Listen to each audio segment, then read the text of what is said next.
سيدنا ومولانا محمد وأصحابه وبارك وسلم صلاة وسلاما عليك يا رسول الله صلی اللہ تعالیٰ علیہ وسلم. پہلے تو جو حضرات پیچھے بیٹھے ہوئے ان سے میں گزارش کروں گا کہ ادھر آ کے تشریف لائیں، محفل میں مکمل طور پر شرکت فرمائیں تاکہ ہم جنہیں سننے کے لیے آئیں انہیں بھی سنانے میں مزہ آئے، ہم سب کو سننے میں مزہ آئے. تو پیچھے جو حضرات بیٹھے ہوئے ہیں وہ تھوڑا آگے تشریف لائیں تاکہ پیچھے سے آنے والوں کو بھی تکلیف نہ ہو. پھر سے ایک بتا دو پاک پڑھے اللہم صلی علی سیدنا مولانا محمد وعلی آل سیدنا مولانا محمد واصحابہ وبارک وسلم صلاۃ و سلام علیک یا رسول اللہ صلی اللہ تعالی علیہ وسلم. سب سے پہلے میں ہمارے مہمان خصوصی حضور سید امیر القادری صاحب سے گزارش کروں گا کہ سید صاحب مسند خطابت پر تشریف لائیں. عزیزان محترم اور جو علماء حضرات، سادات حضرات اور جو بزرگ حضرات جو نیچے نہیں بیٹھ پاتے ان سے بھی میں گزارش کروں گا کہ وہ چیئر پر تشریف لائیں. سائڈ میں چیئر رکھی ہوئی ہے. سادات حضرات اور جو بزرگ حضرات علماء جیسے آتے جائیں گے وہ بھی تشریف رکھیں گے. پھر سے ایک بار درود پاک پڑھے اللہم صلی علی سیدنا مولانا محمد وعلی آل سیدنا مولانا محمد واصحابہ وبارک وسلم صلاۃ و سلام علیک یا رسول اللہ صلی اللہ تعالی علیہ وسلم. آئیے آج کی اس بزم کا آغاز بزرگان دین کے طور اور طریقے کے مطابق اللہ تبارک و تعالیٰ کے مقدس کلام قرآن مجید کی تلاوت سے شروع کرتے ہیں. آئیے میں مختصر تلاوت قرآن کے لیے ہماری مسجد کے خطیب و امام حضرت مولانا نورانی صاحب سے گزارش کروں گا کہ مولانا صاحب آئیں اور تمام سامعین کو تلاوت قرآن سنائیں.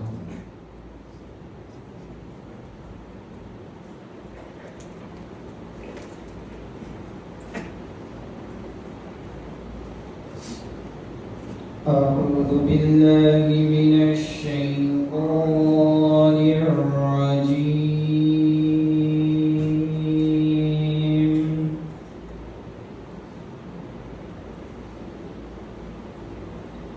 بسم الله الرحمن الرحيم.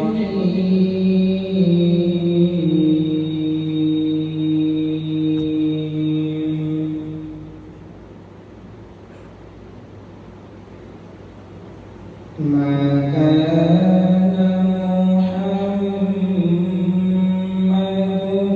أبا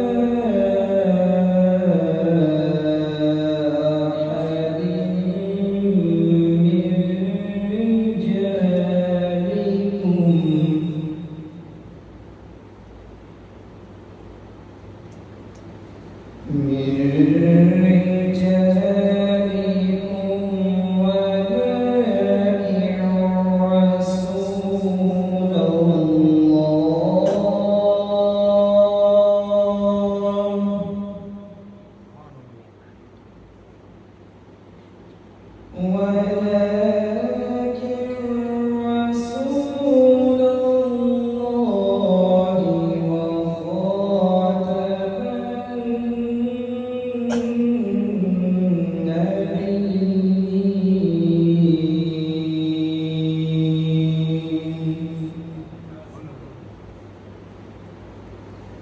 وكان الله بكل شيء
ويصرف عليك يا رسول الله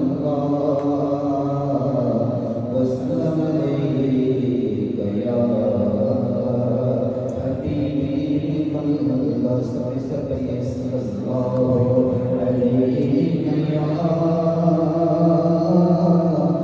رسول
Amen.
آپ تمام حضرات ہمارے مہمان نشستی کو سننے کے لیے آئے ہیں، لیکن چونکہ ہمارے مرکز اہل سنت غوثیہ مسجد سے سید صاحب اور دیگر علماء بھی تشریف لائے اور سید صاحب کی پہلی مرتبہ آمد ہماری مسجد پر، تو میں سید صاحب سے گزارش کروں گا کہ سید صاحب آ کر ایک کلام سنائیں، پھر انشاءاللہ ہمارے مہمان خصوصی کو مائک دیں گے اور ان کا بیان سماعت کریں گے۔ آئیے نعرہ تکبیر و رسالت سے سید صاحب کا استقبال کریں۔ نعرہ تکبیر، نعرہ رسالت، نعرہ حیدری۔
پوری دنیا میں سید صاحب کے بیانات سنے جاتے ہیں اور سید صاحب کے خاص امتیاز یہ ہے کہ ہندوستان پاکستان کا ماحول یہ ہے کہ وہاں پر جب تک نعت پڑھتے محفلوں میں بھیڑ لگی رہتی ہے.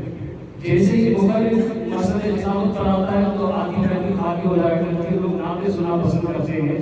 لیکن اللہ تبارک و تعالیٰ نے مولا ہی کے سامنے سید صاحب کو یہ مقام عطا کیا ہے کہ لوگ یہاں وہاں گھومتے ہیں. جیسے سید صاحب مسجد تلاوت پر تشریف رکھتے ہیں، لوگ دور دور سے دوڑ کر حضرت کی محفل میں شرکت کرتے ہیں. اسی لیے سید صاحب کو انڈیا میں کہا جاتا ہے نوجوان دلوں کی دھڑکن. اور الحمدللہ سید صاحب کے بیان سے ہزاروں انسان کی زندگیوں میں تبدیلی پیش آئی ہے.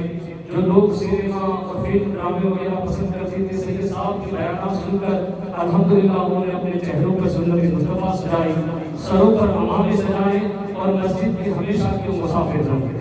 الحمدللہ اللہ تعالیٰ نے سید صاحب کے زمانے میں اثر کیا ہے، اس لیے کہ خود بھی پاگل ہیں جو کہتے ہیں اس سے زیادہ عمل کرنے کی کوشش کرتے ہیں. اور یہ بڑی بات ہے، ورنہ ہم جیسے ہوتا ہے جو بولتے کچھ اور ہیں کرتے کچھ اور ہیں. اللہ تعالیٰ ہمیں ہدایت عطا فرمائے.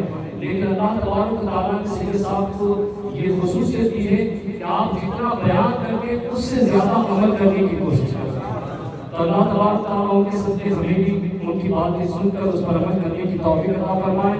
آج یہ نعرہ تکبیر و رسالت سے حضرت کا استقبال کرتے ہیں اور میں دعوت پیش کروں گا کہ سید صاحب مصطفی خلافت بنائے. نعرہ تکبیر، نعرہ رسالت، نعرہ حیدری، نعرہ حیدری اور نعرہ اہل سنت، نعرہ تکبیر.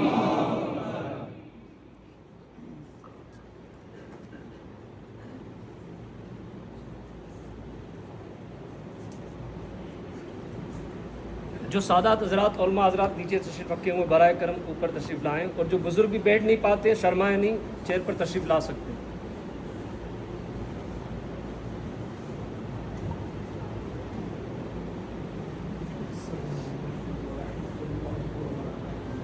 وعلیکم السلام ورحمۃ اللہ وبرکاتہ۔ الحمد لله رب العالمين والعاقبة للمتقين والصلاة والسلام على سيد الأنبياء والمرسلين وعلى آله وأصحابه الطيبين الطاهرين، أما بعد، فأعوذ بالله من الشيطان الرجيم، بسم الله الرحمن الرحيم، يا أيها الذين آمنوا اتقوا الله ولتنظر نفس ما قدمت لغد واتقوا الله إن الله خبير بما تعملون، صدق الله العظيم۔ غوث اعظم ببنی بیسر اسامہ مددے، قبلے دی مددے، کعبہ ایمان مددے، انتظار کرم قسط منع عینیا، اے خدا جو خدا بینو خدا دا مددے، بگردہ بے بلا افتاد رشتی، ضعیفان و شکستہ پوشتی، محق کے خواجہ عثمان ہارون، مدد کن مدد کن مدد کن یا معین الدین چشتی۔ انتہائی احترام و عقیدت کے ساتھ اپنے اور ساری کائنات کے مرکز عقیدت انیس بے کساں چارہ ساز درد مندہ، ہم غریبوں کے غمگسار، ہم فقیروں کی سرورت، شہریار ارم تاجدار حرم نوبہار شفاعت، شب اسرا کے دولہا نوشے بزم جنت، دانائے سبل مولائے کل ختم الرسل، خسرو خوباں سیاح رامکا وجہ کن فکا، در اللہ المبعون صدر اللہ المقبون، عالم ما کانا وما یکون، آبو گل انبیاء جانو دل اسفیاء، مطلع سعادت مقتع زیادت، خلاصہ کائنات فخر موجودات، حضور مد مجتبی محمد مصطفیٰ، ارواحنا بذات صلی اللہ تعالی علیہ وآلہ وصحبہ وبارک وسلم کی بارگاہ بے کس پناہ میں جس طریقے سے پڑھاؤں سب مل کر بلند آواز سے پڑھیں۔ الصلاۃ والسلام علیک یا رسول اللہ، الصلاۃ والسلام علیک یا رسول اللہ، الصلاۃ والسلام علیک یا نبی اللہ، الصلاۃ والسلام علیک یا نبی اللہ، الصلاۃ والسلام علیک یا حبیب اللہ، الصلاۃ والسلام علیک یا حبیب اللہ، وعلی آلک واصحابک یا نور اللہ، صلی اللہ تعالی علیہ وسلم، صلی اللہ تعالی علیہ وسلم۔ پھر کے گلی گلی تباہ تو کرے سب دکھائیں کیوں، دل کو جو عقل دے خدا تیری گلی سے جائیں کیوں، رخصت قافلہ کا شور گھر سے ہمیں اٹھائے کیوں، سوتے ہیں ان کے سائے میں کوئی ہمیں جگائے کیوں، ہے تو رضا میرا ستم جرموں پہ کر نہ جائیں ہم، کوئی بجائے سوزے غم سازے طرب بجائے کیوں۔ آج کی یہ محفل عقائد و اعمال کی اصلاح کے لیے مسجد مولا علی کے اندر انعقاد پذیر ہے۔ اللہ تبارک و تعالی میری اور آپ سب کی حاضری کو قبولیت کا شرف عطا فرمائے۔ جس آیہ کریمہ کی تلاوت کی ہے اللہ تبارک و تعالی اس کے متعلق مجھے حق کہنے اور آپ سب کو حق سن کر اس پر عمل کرنے اور اسے عام کرنے کی توفیق عطا فرمائے۔ اللہ پاک ارشاد فرماتا ہے، یا ایھا الذین آمنوا اتقوا اللہ وَلْتَنْظُرْ نَفْسٌ مَا قَدَّمَتْ لِغَدٍ، اے ایمان والو اللہ سے ڈرو اور کل کے لیے اپنے نفس کے لیے اپنی ذات کے لیے کیا روانہ کر رہے ہو، اس سلسلے میں غور کرو۔ کل بھی میں نے اسی آیہ کریمہ کی تلاوت کی تھی۔ اللہ پاک فرما رہے ہیں کل کے لیے، غد عربی میں آنے والے کل کو کہتے ہیں، کل کے لیے کیا روانہ کر رہے ہو، کیا بھیج رہے ہو، اس سلسلے میں غور کرو۔ واتقوا اللہ، اللہ سے ڈرو، ان اللہ خبیر بما تعملون، بے شک اللہ تمہارے اعمال سے بے خبر نہیں ہے، وہ تمہارے اعمال کی خبر رکھتا ہے۔ ایک دن آئے گا جس دن کوئی کچھ نہیں ہوگا، اس دن سب صرف بندے ہوں گے، بلکہ بندے بھی شان کے ہوں گے۔ قرآن کہتا ہے القاریۃ مالقاریہ وما ادراک ما القاریہ یوم یکون الناس کالفراش المبثوث۔ اللہ پاک ارشاد فرماتا ہے دل کو دہلا دینے والی، دل کو دہلانے والی، اور تم نے کیا جانا کہ یہ دل کو دہلا دینے والی کیا ہے؟ یعنی قیامت کی طرف اشارہ ہے۔ اس وقت جب ستارے آپس میں ٹکرائیں گے، آسمان پھٹ پڑے گا، چاند و سورج کا نور چھین لیا جائے گا، شکم کے اندر جن اونٹنیوں کے بچے ہوں گے ان کے بچے اللہ کے خوف کی وجہ سے گر جائیں گے۔ دودھ پلانے والیاں اس دن دودھ پلانے والے بچوں کو بھول جائیں گے۔ قرآن مقدس کی الگ الگ آیتوں کے مضامین ہیں۔ اللہ اکبر، وہ دن کیا ہوگا؟ اس دن کو قرآن کہتا ہے یہ دل کو دہلانے والی، اور دل کو دہلانے والی تمہیں کیا جانا؟ اس دن انسان کی کیا کیفیت ہوگی؟ یوم یکون الناس کالفراش المبثوث، اس دن انسان بکھرے ہوئے پتنگوں کی طرح ہوں گے۔ جیسے پتنگے ہوتے ہیں، پتنگوں کی طرح آج انسان کہتا ہے میں یہ ہوں، میں یہ ہوں، میں یہ ہوں، اس دن انسان بکھرے ہوئے پتنگوں کی طرح ہوں۔ اور پھر قرآن کیا کہتا ہے وَتَكُونُ الْجِبَالُ كَالْعِهْنِ الْمَنْفُوشِ، اس دن پہاڑ دھنی کی طرح ہوں گے، دھنکی کی طرح۔ جس طریقے سے کپاس ہے اس طریقے سے پہاڑوں کی کیفیت ہوگی۔ وہ دن، اس دن کے لیے کیا تیاری کی؟ وہ دن، اس دن کے لیے کہا گیا کہ ایک ماں اپنے بیٹے کو جس کو اس نے دودھ پلایا، جس نے 9 مہینے تک اپنے شکم میں رکھا، وہ ماں اپنے بیٹے کو پہچاننے سے انکار کر دے گی۔ اس دن خون کے رشتے غیر معتبر ہو جائیں گے۔ اس دن دوستوں کی کیفیت یہ ہوگی الاخلاء یومئذ بعضهم لبعض عدو، جتنے تمہارے جگری دوست ہیں، پکے خلیل ہیں، وہ سب کے سب تمہارے دشمن ہو جائیں گے۔ اس دن کوئی کسی کا پرسان حال نہیں ہوگا، بلکہ کوئی کچھ نہیں ہوگا۔ اللہ رب العزت ارشاد فرمائے گا لمن الملک، آج کس کی حکومت ہے؟ اس دن کوئی نہ پیسے کا مالک ہوگا، نہ ڈالروں کا مالک ہوگا، نہ زمین کا مالک ہوگا، نہ جائیدادوں کا مالک ہوگا۔ اس دن کوئی کسی چیز کا مالک نہیں ہوگا۔ اور پھر اللہ پوچھے گا آج کس کی حکومت ہے؟ لمن الملک، آج کس کی حکومت ہے؟ کوئی جواب دینے والا بھی نہیں ہوگا۔ پھر خود ہی فرمائے گا للہ الواحد القہار، آج تو صرف اللہ کی حکومت ہے جو غلبے والا ہے، جو قہار ہے۔ اندازہ فرمائیں اس دن کے لیے ہم نے کیا تیاری کی۔ اللہ کے رسول صلی اللہ علیہ وسلم فرماتے ہیں اس دن سورج سر پہ ہوگا، سورج کے اور انسان کے سر کے درمیان صرف ایک ہاتھ کا فاصلہ ہوگا، اور اللہ کے عرش کے سوا اس دن کوئی سایہ نہیں ہوگا۔ ایک ہی سایہ ہوگا، اور وہ بھی اللہ کے عرش کا سایہ، اور اللہ کے عرش کا سایہ سب کو نصیب نہیں ہوگا۔ وہ قیامت کا دن جیسا کہ کل اشارہ دیا گیا تھا 50,000 سال کے برابر ایک دن ہوگا۔ قیامت کا دن 50,000 سال کے برابر ایک دن ہوگا۔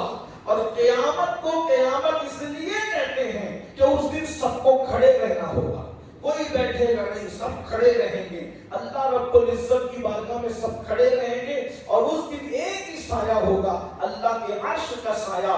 اللہ کے عرش کے علاوہ کوئی سایہ نہیں ہوگا۔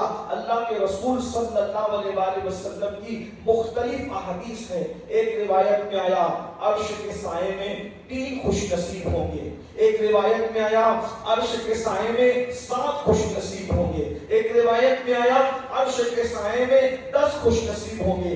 ایسی روایتوں کو جمع کیا گیا ہے اور اس کی تعداد کم و بیش 70 تک پہنچتی ہے. یعنی 70 قسم کے لوگ ہوں گے جن کو اللہ قیامت کے دن عرش کا سایہ عطا فرمائے گا. اور وہ کتنے خوش نصیب ہوں گے ذرا غور کیجئے. جب سورج اور انسان کے سر کے درمیان صرف ایک ہاتھ کا فاصلہ ہوگا. آج سورج پیٹھ کی طرف سے چمک رہا ہے, اس دن سورج چہرے کی طرف سے چمکے گا اور لوگوں کی زبانیں سینے پہ لٹکے گی اور لوگوں کے کان اور ناک سے بھیجے ابل ابل کر کے بہ رہے ہوں گے. اس دن اللہ جس کو عرش کا سایہ عطا کرے گا ہر ایک کے لیے قیامت کا دن 50,000 سال کے برابر ہوگا, مگر جس کو عرش کا سایہ نصیب ہوگا اس کے لیے پورا قیامت کا دن ظہر کی 4 رکعت نماز کے برابر کر دیا جائے گا. اتنا کم اور مختصر کر دیا جائے گا, اتنا طویل وقت. لیکن عرش کا سایہ کس کو ملے گا؟ تو اللہ کے رسول صلی اللہ علیہ وآلہ وسلم نے مختلف موقع پر مختلف قسمیں بیان فرمائی ہے. آئیے وقت میں جتنی گنجائش ہے میں اپنے ذوق کے مطابق ان خوش نصیبوں کے نام پڑھ دوں کہ اللہ کس کس کو عرش کا سایہ عطا فرمائے گا. ان میں سے کچھ بننے کی کوشش کیجیے تاکہ اللہ ہمیں بھی عرش کا سایہ عطا فرمائے. اللہ کے رسول علیہ الصلوۃ والتسلیم فرماتے ہیں عادل حاکم, جس کو اللہ تبارک و تعالیٰ نے حاکم بنایا, حکمراں بنایا اور اس نے عدل کیا. شارحین حدیث یہاں پہنچ کر کہتے ہیں کہ وہ ملک کا حکمراں بھی ہو سکتا ہے, وہ شہر کا گاؤں کا چودھری بھی ہو سکتا ہے, اور وہ گاؤں کا چودھری اور حکمراں ہونے کے ساتھ محلے کا حکمراں بھی ہو سکتا ہے, اور خاص طور پر باپ کی شکل میں کوئی گھر کا حکمراں بھی ہو سکتا ہے. لیکن جس کو اللہ نے اختیار دیا ہے فیصلہ کرنے کا, حکم بننے کا, جب وہ 2 لوگوں کے درمیان فیصلہ کرے تو اللہ پاک کے لیے وہ انصاف کرے, عدل کرے. اللہ پاک ایسے عادل حاکم کو قیامت کے دن عرش کا سایہ عطا فرمائے گا. اب چونکہ بادشاہت تو رہ نہیں گئی ہے دنیا میں, تو میں آپ کے سامنے بہت قریب کی بات کرنا چاہتا ہوں. ایک باپ اور ایک ماں اپنے گھر کے حاکم ہیں, ان کو چاہیے کہ اپنی اولاد کے درمیان انصاف کریں. لیکن ہم دیکھ رہے ہیں کہ آج گھروں میں انصاف نہیں, خاص طور پر جو لوگ مغربی تہذیب سے متاثر ہیں ان کے یہاں بیٹوں کی تو عزت ہے لیکن بیٹیوں کی کوئی عزت نہیں ہے. بیٹیوں کو حقیر سمجھا جاتا ہے, بیٹیوں کو دوسرے نمبر کا درجہ دیا جاتا ہے. مگر یاد رکھو جتنا حق بیٹوں کا ہے تمہاری محبتوں میں اتنا ہی حق بیٹیوں کا بھی ہے. بلکہ اللہ کے رسول صلی اللہ علیہ وآلہ وسلم نے بعض مقامات پر بیٹوں کو پیچھے کیا ہے اور بیٹیوں کو آگے کیا ہے. اللہ کے رسول صلی اللہ علیہ وآلہ وسلم فرماتے ہیں جب تم سفر سے آؤ اور کوئی تحفہ لے کر کے آؤ اور تمہاری 3 بیٹیاں ہو اور صرف ایک بیٹا ہو, ظاہر سی بات ہے بیٹا اکلوتا ہوتا ہے تو اس کی عزت زیادہ ہوتی ہے, اس کی محبت زیادہ ہوتی ہے, اس کی اہمیت زیادہ ہوتی ہے. مگر ہمارے آقا فرماتے ہیں اگر 3 بیٹیاں ہیں اور ایک ہی بیٹا ہے اور سفر سے تم کوئی تحفہ لے کر آئے ہو تو تحفہ پہلے اپنے بیٹے کو مت دینا, پہلے اپنی بیٹیوں کو دینا. فرماتے بیٹیوں کا دل نازک ہوتا ہے, جس نے بیٹی کا دل دکھا دیا اس نے مجھ مصطفیٰ جان رحمت کا دل دکھا دیا. اللہ اکبر. حضور علیہ الصلوۃ والتسلیم نے یہاں تک فرمایا مگر یہاں تو بیٹوں کو چوما جاتا ہے, بیٹیاں دیکھ کر کے کھڑی رہتی ہے. ہم یہ بھی نہیں کہتے کہ بیٹوں کو نہ چومو, بیٹوں کو بھی چومو, بیٹیوں کو بھی چومو, بیٹوں سے بھی محبت کرو, بیٹیوں سے بھی محبت کرو. اور ایک بات یہاں آگے بڑھنے سے پہلے کہہ دوں, ہم لوگ بار بار ماہ محرم میں مختلف موقع پر یہ سنتے رہتے ہیں کہ اللہ کے رسول صلی اللہ علیہ وآلہ وسلم سیدہ کائنات, مخدومہ کائنات, ملکہ فردوس سے بری سیدہ طیبہ طاہرہ عابدہ زاہدہ راکعہ ساجدہ نقیہ تقیہ زکیہ ام ابیہا ملکہ فردوس سے بری ام الحسنین سیدہ فاطمہ الزہرا کے لیے اللہ کے رسول اٹھ کر کے کھڑے ہو جایا کرتے تھے. پوری کائنات جس کو تعظیم کے لیے کھڑی ہوتی ہے وہ مصطفیٰ جان رحمت اپنی بیٹی کے لیے اٹھ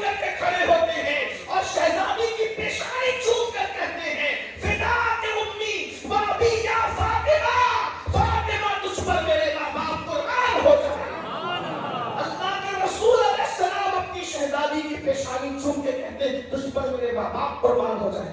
ہم اس حدیث کو پڑھ کر کیا کہتے ہیں؟ اس سیدہ کی شان ہے. بے شک شان انکار کسے ہے, لیکن اور کیا نصیب ہوا, کیا مطلب ملا, اور کیا مفہوم ملا, کیا سیکھنے کو ملا؟ صرف کھانے سے پہلے نمک چکھنا سنت نہیں ہے, صرف داڑھی رکھنا سنت نہیں ہے, صرف ٹوپیاں سجانا سنت نہیں ہے, صرف امامے سجانا سنت نہیں ہے. ارے بیٹی کو دیکھ کر اس کی عزت کے لیے کھڑے ہو جانا, یہ بھی مصطفیٰ جان رحمت کی سنت ہے, یہ بھی تو سنت ہے. اللہ کے رسول علیہ السلام نے فرمایا میں محمد بیٹیوں کا باپ بن کر گیا ہے. اور یہ بھی فرمایا جس کے گھر میں بیٹی پیدا ہو اور وہ خوشی کرے, اچھا نام رکھے, اچھی تربیت کرے, اچھے گھرانے میں شادی کر دے, وہ بیٹیوں کا باپ اور میں محمد جنت میں اتنے قریب ہوں گے جیسے یہ دو انگلیاں قریب ہیں. ذرا غور فرمائیں, غور کریں. حضور علیہ السلام نے اپنی گوری گوری خوبصورت انگلیوں کو آپس میں ملا کر فرمایا ہمارے گناہ آلود ہاتھ تو اس قابل نہیں کہ حضور کی انگلیوں کے مشابہ ہو سکے, لیکن آقا علیہ السلام نے ان دو انگلیوں کو ملا کر فرمایا بیٹیوں کا باپ اور میں محمد اتنے قریب ہوں گے جیسے یہ دو انگلیاں قریب ہیں. آج عدل چلا گیا, عدل ختم ہو گیا. اللہ کے رسول علیہ السلام فرماتے ہیں عادل حکمراں جو عدل کرے اللہ اسے قیامت کے دن عرش کا سایہ عطا فرمائے گا. دو جملے اور کہہ دوں اگر برا نہ مانے. اسی طرح جس کی دو بیویاں ہوں یا ایک سے زائد بیویاں, آج کل لوگوں کو 2-3 بیویاں کرنے کا شوق بہت ہے, بلکہ وہ کہتے ہیں کہ اسلام نے اجازت دی. میں نے کہا بالکل اجازت دی, لیکن وہ آگے بڑھتے ہی نہیں. اللہ تعدلوا فواحدہ پر نظر ہی نہیں ہے. عدل کے ساتھ فرمایا, عدل کے ساتھ. اگر اس کی ایک سے زیادہ بیویاں ہیں, ہم اکثر دیکھ رہے ہیں ہندوستان کے ماحول میں کہ ایک سے زائد ہے تو دوسری کرتے ہیں تو یا تو اسی کے یہاں پڑا رہتا ہے یا تو پہلی کے یہیں پڑا رہتا ہے, دونوں میں سے کسی کی حق تلفی کرتا ہے. حالانکہ آپ کو پتہ ہونا چاہیے اللہ کے رسول علیہ السلام نے اتنا عدل کیا. وہ مختار کل تھے. جب حضور علیہ السلام تو وہ تسلیم مرض وصال میں تشریف لے گئے تو شان یہ تھی کہ حضور 2 لوگوں کے کندھوں پہ ہاتھ رکھ کر ان کے سہارے سے چلتے تھے, لیکن پھر بھی امہات المومنین کی باری پر ان کے گھر تشریف لے جاتے تھے. یہ عدل تھا. البتہ جب کیفیت اور نازک ہوئی تو پھر ساری امہات المومنین کو جمع کر کے فرمایا کہ اب اگر تم اجازت دو, جس کے گھر میں جبریل اجازت کے بغیر نہیں آتے, وہ رسول تعلیم امت کے لیے اپنی ازواج سے کہہ رہے ہیں اگر تم اجازت دو تو میں تمہاری باری میں اب تمہارے گھر نہ آؤں اور عائشہ کے گھر رک جاؤں. ساری امہات المومنین نے اجازت دی, تب اللہ کے رسول ان کے گھر مقیم ہو گئے. اور جیسے مقیم ہوئے کہ آج بھی ام المومنین سیدہ عائشہ کے حجرے میں حضور تشریف فرما ہے, آج بھی حضور موجود ہیں. تو اگر ایک سے زیادہ بیویاں ہوں تو ان کے درمیان بھی عدل ہو. کیسا عدل؟ ایک رات اس کے یہاں, ایک رات اس کے یہاں, جیسا کھانا اس کے یہاں ویسا کھانا اس کے یہاں, جیسا لباس اس کو ویسا لباس اس کو. یہ عدل ہو. اگر یہ عدل نہیں ہے تو اللہ کے رسول علیہ الصلوۃ والتسلیم فرماتے ہیں ایک سے زیادہ جو بیویاں کرے اور ان کے درمیان عدل اور انصاف نہ کرے, قیامت کے دن وہ آدھا دھڑ اٹھایا جائے گا اور اللہ کی بارگاہ میں وہ آدھا دھڑ آئے گا. لوگ کہیں گے یہ آدھا ڈھانچہ کدھر سے آ رہا ہے, تو فرمایا جائے گا ایک سے زیادہ بیویاں رکھتا تھا لیکن ان کے درمیان انصاف نہیں کرتا تھا. تو بچوں کے درمیان انصاف کرو, بیویوں کے درمیان انصاف کرو, اور اللہ اگر تمہیں سماج کا حکم بنائے, حاکم بنائے, تو لوگوں کے درمیان بھی انصاف کرو. آج انصاف اٹھ گیا ہے, کمزوروں کو دبایا جاتا ہے, طاقتوروں کے حق میں فیصلے کیے جاتے ہیں. عادل حکمراں عرش کا سایہ پائے گا. نمبر 2, وہ جوان جس نے اپنی جوانی کو گناہوں سے بچا کر اللہ کی عبادت میں گزارا ہو, ایسے جوان کو بھی اللہ قیامت کے لیے عرش کا سایہ عطا فرمائے گا. جوانی شروع ہوتی ہے 16 سال سے, اور ختم ہوتی ہے 40 اور 50 سال پر، یعنی 16 سال کی عمر سے لے کر 50 سال کی عمر تک اگر گناہوں سے بچتے رہے اور اللہ کی عبادت میں اپنا وقت گزارا، ایسے خوش نصیبوں کو بھی اللہ قیامت کے دن عرش کا سایہ عطا فرمائے گا، اور جس کو عرش کا سایہ نصیب ہو گیا اس کے لیے 50,000 سال کا وہ دن صرف ظہر کی 4 رکعت کے برابر کر دیا جائے گا۔ میری قوم کے جوانوں، 16 سے لے کر 50 کے درمیان جو لوگ ہیں بڑے خوش نصیب ہیں۔ اللہ اکبر، اللہ کے سچے رسول صادق و مصدوق مصطفیٰ جان رحمت صلی اللہ علیہ وآلہ وسلم نے جوانوں کی کیا فضیلت بیان فرمائی ہے۔ آقا ارشاد فرماتے ہیں، لوگوں جوانوں کی عزت کرو، جوانوں کی تعظیم کرو، جوانوں کو اہمیت دو، اور کیا مزے کی بات فرمائی، جوانوں کو اہمیت اور عزت دیا کرو، جوانوں کو فوقیت دیا کرو، کیونکہ مکے کی زمین پر جب میں نے نبوت کا اعلان کیا تو بڈھوں نے میری دعوت کو رد کر دیا، جو میری دعوت قبول کرنے میں آگے آگے تھے وہ مکے کے سارے نوجوان تھے۔ سیدنا صدیق اکبر 37 سال کے جوان تھے، سیدنا فاروق اعظم 27 سال کے جوان تھے، سیدنا عثمان غنی وہ بھی جوان تھے، سیدنا مولا علی وہ تو جوانی کی طرف بڑھ رہے تھے۔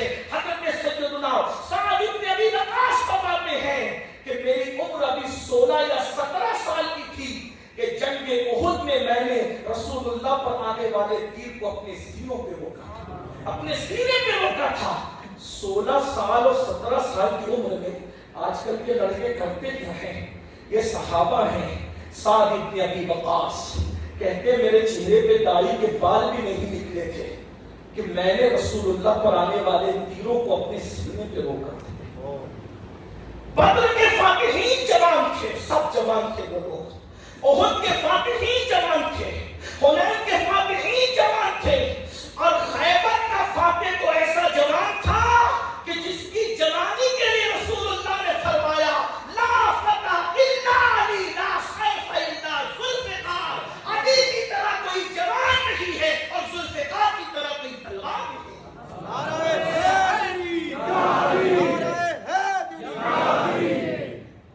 جس وقت حضرت امیر حمزہ کا کلیجہ چبایا گیا وہ بھی جوان تھے۔ حضرت حنظلہ بشیر الملائکہ جو ایک رات کی دلہن چھوڑ کر جنہوں نے جام شہادت نوش فرمایا وہ بھی جوان تھے۔ جب سید صاحب مجھے ان کا نام نہیں پتا، جب وہ سرکار امیر حمزہ کی منقبت پڑھ رہے تھے تو میرے دل میں خیال آیا کہ میں سارے عنوانات چھوڑ کر سید الشہداء امیر حمزہ پر گفتگو کروں تاکہ پتہ چلے کہ دین کے لیے ان لوگوں کی قربانیاں کیا ہے۔ لوگ پوچھتے ہیں کہ صحابہ کی کیا قربانی، اہل البیت کی کیا قربانی؟ ہم نے کہا صحابہ اور اہل بیت قربانیوں میں ساتھ ہیں۔ ادھر صدیق اکبر پورا مال لا کر کے رکھتے ہیں رسول اللہ کے قدموں میں، تو ادھر اہل البیت سیدہ خدیجہ بھی اپنا پورا مال رسول اللہ کے قدموں میں رکھتی ہے، مال کے اعتبار سے بھی دیکھیں۔ پھر اس کے بعد آپ دیکھتے چلے جائیں، اگر صحابہ بدر کے میدان میں کہتے یا رسول اللہ آپ ہم سے مشورہ مت کیجئے، ہم بنی اسرائیل کی طرح نہیں ہیں، کیا آپ سے یہ کہیں کہ آپ لڑے اور ہم موسیٰ علیہ السلام کی قوم کی طرح نہیں ہے کہ کہے موسیٰ تم لڑو اور تمہارا خدا لڑے، ہم تو تماشا دیکھیں گے۔ حضور ہم آپ کے غلام ہیں، ہمارے جسم میں خون کا ایک قطرہ باقی رہے گا تب تک ہم آپ پر آنچ آنے نہیں دیں گے۔ اگر آپ کا رب آپ کو کہتا ہے کہ آپ ہمیں حکم دیں کہ ہم سمندر میں چھلانگ لگا دیں تو آپ حکم دیجئے، ہم جانے دے کر سمندر میں کود جائیں گے، لیکن آپ کی نافرمانی نہیں کر سکیں گے، ہم آپ کے نالین پر بھی غبار آنے نہیں دیں گے۔ یہ صحابہ کے جذبات ہیں۔ تو اسی بدر کی جنگ میں سب سے پہلے جو کودنے والے لوگ ہیں، سب سے پہلے جو آنے والے لوگ ہیں، سب سے پہلے جو مقابلہ کرنے وہ اہل البیت ہیں۔ جنگ بدر پہلی جنگ میں پہلے 3 لوگ آئے۔ پہلی جنگ میں مکے کے کافروں کی طرف سے 3 لوگ آئے، عتبہ، شیبہ، ولید۔ انصار کے نوجوان نکلے، انہوں نے کہا تم ہمارے برابر کے نہیں ہو، ہمارے مقابل کا بھیجو، کوئی قریشی بھیجو، ہم قریش ہیں، ہم انصار سے نہیں لڑیں گے، ہم قریش سے لڑیں گے۔ تو اللہ کے رسول نے فرمایا علی تم جاؤ، حمزہ تم جاؤ، ابو عبیدہ ابن حارث تم جاؤ۔ حمزہ چچا ہیں، مولا علی چچازاد بھائی ہیں. اب ابو عبیدہ ابن حارث ابن ابو سفیان ابن عبد المطلب، یہ بھی حضور علیہ السلام کے چچا کے بیٹے ہیں. یہ بھی حضور علیہ السلام کے چچا، یعنی تینوں گھر کے لوگ پہلے حضور نے بھیجا.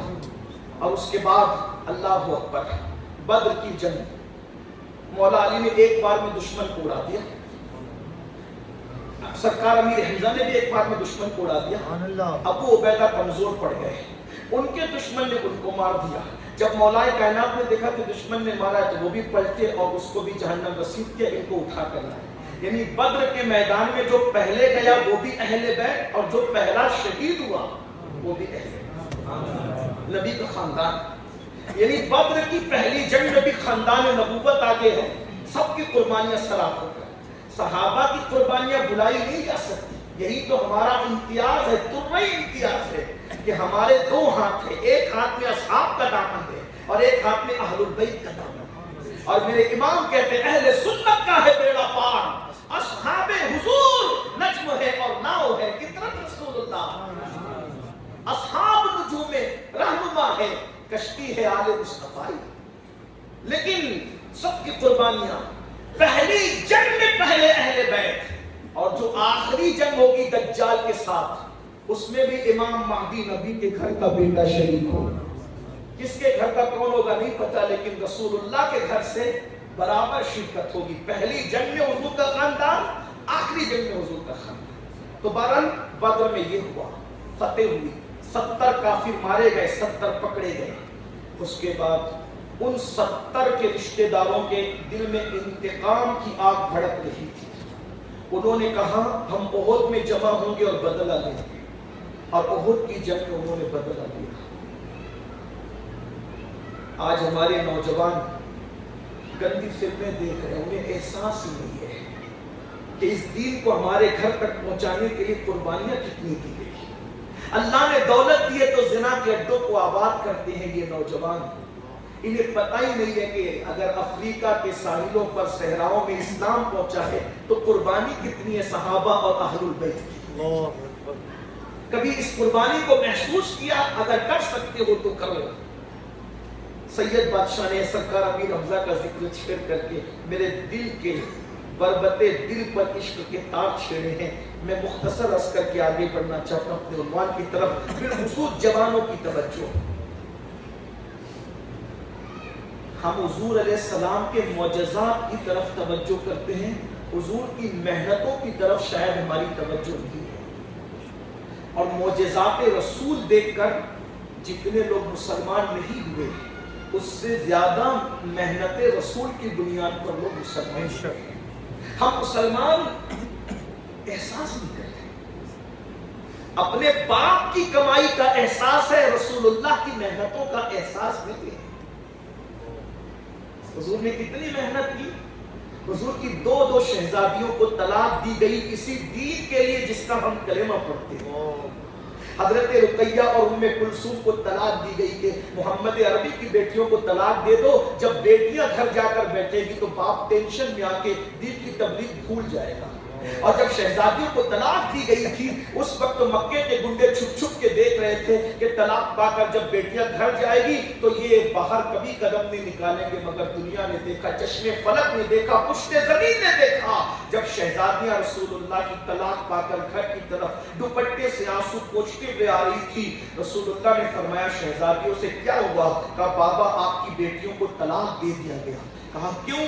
کہا کہ میرا بابا ان کو جنت کی طرف بلاتا ہے، ایک خدائے وحدہ لا شریک کی طرف بلاتا ہے. ان کو برداشت نہیں ہے وہ میرے بابا کے کاموں میں، دین کے کاموں میں رکاوٹ پیدا کرنے کے لیے شہزادیوں کو، نبی کی بیٹیوں کو طلاق انہوں نے دے دی ہے.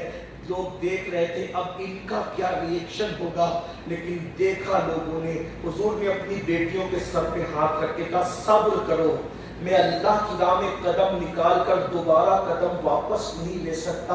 اللہ تمہیں اس کا نعم البدل عطا فرمائے گا. جاؤ گھر میں بیٹھ کے صبر کرو، میں واپس گھر میں نہیں آؤں گا کیونکہ میرے نزدیک مشن بہت بڑا ہے. اللہ کسی باپ کو وہ دن نہ دکھائے کہ اس کی بیٹی کو طلاق پڑے. جا کر اس باپ سے پوچھو جس کی بیٹی کو طلاق پڑتی ہے اس باپ کے دل پر کیا بجلی گزرتی ہے، کیا بجلی گرتی ہے.